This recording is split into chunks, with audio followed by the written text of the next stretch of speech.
होखे बालू के भीत।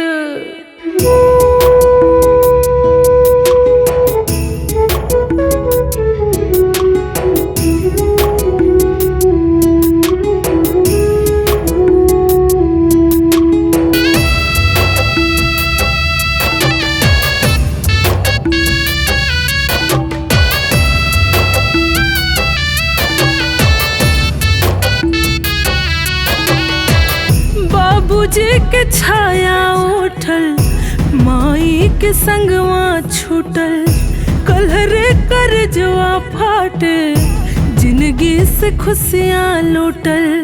कौन बनवा उड़ के गईलू, कैसे तोहक पाई। कौन बनवा उड़ के गईलू, कैसे तोहक पाई। कहवा जाई मायर माई, कहवा जाई मायर माई, कहवा जाई मायर माई, कहवा जाई मायर माई।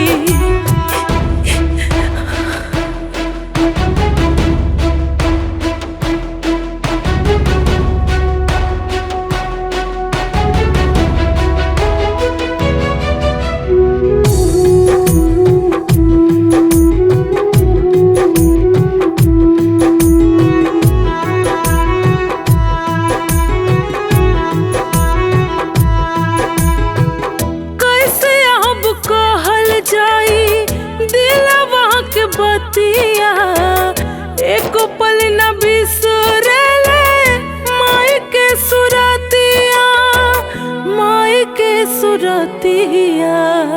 ममता के अर्थी उठल, जैसे कि भगिया फूटल, बरसेले झर झर अखियाँ, आवेले रोआई।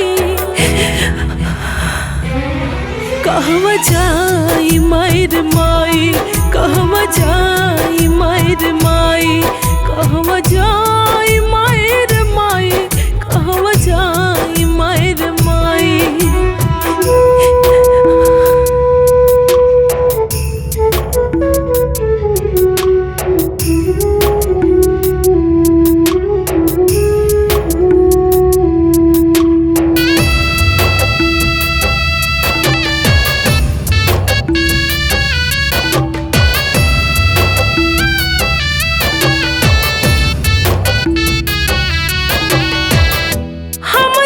के खातिर माई भइलू सपनावा, माने एक छान ना हो, मनौले से मनवा, मनौले से मनवा।